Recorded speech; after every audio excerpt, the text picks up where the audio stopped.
Hello, my name is Madelyn Ulvin, and today I'm here to talk about 4 outreach components to garner participation in environmental stewardship programs. To jump into the background here, the size and scope of environmental issues is continuing to rise. To combat these issues, environmental stewardship programs have been implemented at the local level, trying to get community members to help fight against these issues. The issue with this is that current outreach practices for these programs have had varying results, where time and money are oftentimes wasted with limited signups.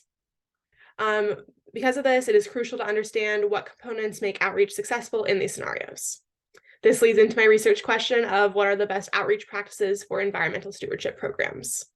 To answer this question, I interned with the city of Burien, creating outreach tools such as social media posts, a newsletter, and a press release, as well as tabling at community events, as shown in Figure 1, where I was tabling at the Burien Farmers Market, helping community members sign up for the Adopt a Drain program. The Adopt a Drain program was a program I was working on where we tried to get community members to sign up to clear their drains of debris so it didn't flow into their local waterways. There, I observed what made people interested in the Adopt a Drain program, as well as what made them disinterested, paying attention to what made people walk up to me, as well as what made people walk away without signing up. With these observations, I created a 15-source literature review on successful outreach techniques. Together, I was able to find some common components that were found in successful outreach techniques. So for the results of this, I found community, commitment, connection, and creativity to be the most important components.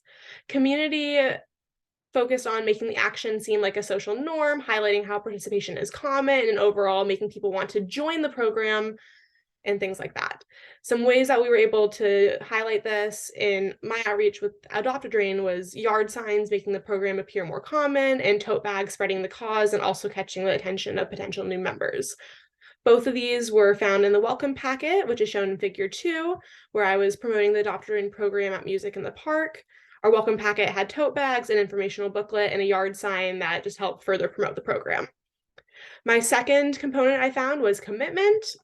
Using the word commitment held people accountable and made people want to sign up. And also making the desired action easy to understand and easy to complete was very important in gaining participation. Some examples of how we were able to use this was having group participation options to lower the time obligation for those who signed up for the Adopt a Drain program, as well as choosing an action that requires little time or effort and also little tools, so people were able to sign up without much of an issue. My third component was connection, which was in creating an emotional tie to the cause and using language that made the cause personal. Some ways we were able to use that for the Adopt a Drain program was highlighting specific waterways that would be impacted that were connected to the community, such as Miller Creek, where people had actual connections to the waterways we were discussing.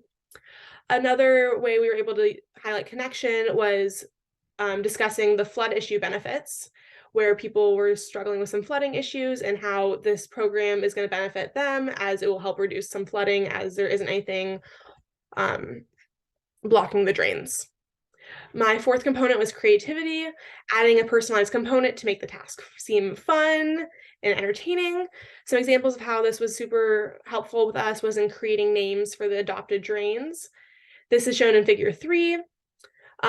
Some names people chose in Burien were Ebb and Flow, and then I went through some of Minnesota's Adopt a Drain Twitter thread and found Hermione Dranger and Luke Skywater highlighted. The Adopt a Drain program started in Minnesota, and they were a great source to look at for great outreach techniques. As for some broader implications, understanding what outreach components increase participation can help us raise the number of people signing up for the Adopt a Drain program.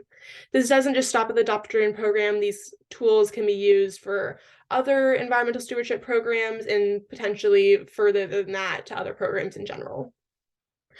In addition to this, less time and money is wasted on ineffective outreach techniques as resources are being put towards ones that have results. And then creating new programs in a way that is set up for successful outreach is also super important and it can be useful with these techniques. Tying in the manageable commitment and incorporating creative element can help with future outreach for whatever programs are being created. And then the public is more conscious of environmental issues when it is more widespread in its outreach.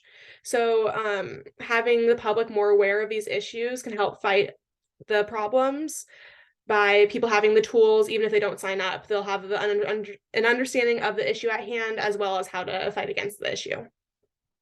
Well, thank you all for listening to my presentation. I would specifically like to thank my site supervisor, Paige Morris, my faculty advisor, Gary Handwork, my friends, and my family for supporting me throughout this journey. I honestly could not have done this without you, and I'm so thankful for everything that you've done to help me get through this point.